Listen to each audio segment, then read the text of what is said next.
البنات عسلامة. اليوم باش نعمل بركات. البنات باش نعمل بركات بصل ذبلته في شوية زيت، وعندي توابع جبن باش نحط كعبات، وعندي شوية طن البنات، شوية طن.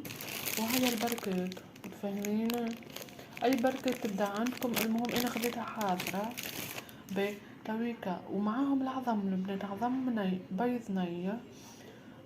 ذبلت البصل باش نحط معاهم توابع جبن، شوية طن والعظم. كان عندكم معدنوش نجمو تحطوا. البنات المرة الجاية اليوم باش نعمل لكم بركات سامبل ما فيها حتى شي بالجبن والطن.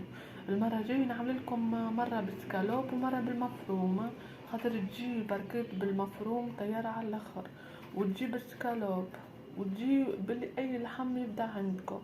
ان شاء الله المرة الجاية نعمل لكم باللحم والسكالوب. غير هذيا بنعملها سامبل وتجي بنينة، راهو حتى سامبل بالجبن والطن تجيك بنينة تهبل.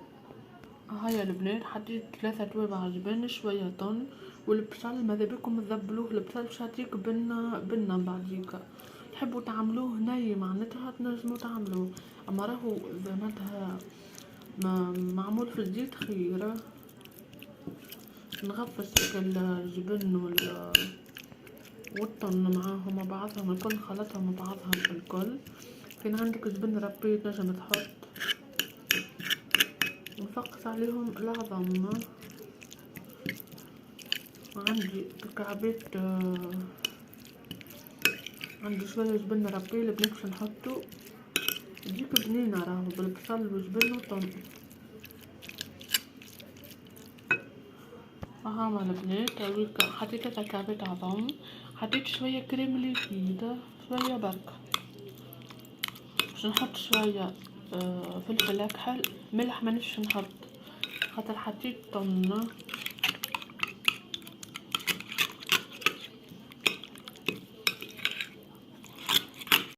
البنات عملت البركات، عملت لها شويه زبده في ملوطه معناتها وين العجينه، شويه هكا مغرفه صغيره. وحطيت الخليط كما قلت لكم، حطيت معاهم الجبن ربي، ويبدا هكا البنات الخليط يبدا سايل شويه، اما راهم بعديك باش يشيحلك في الفور هكا كيما تراو.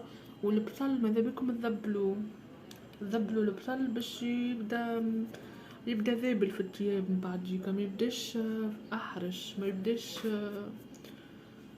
كيفاش نقولها لكم. لا حسيت البصل لازم تذبلوه هكا. هاو شفتوا كيفاش تويكا ندخلهم للفور وبعد نرجع نوريكم. هذه بالنسبه لبنات البركات سامبل، بصل وطن وجبن، بنينه على الاخر، ومعاهم العظم وجبن اي نوع نتاع جبن تحب تحط. فما بركات نتاع مفروم بالمفروم وبالسكالوب ان شاء الله باش نعملها لكم.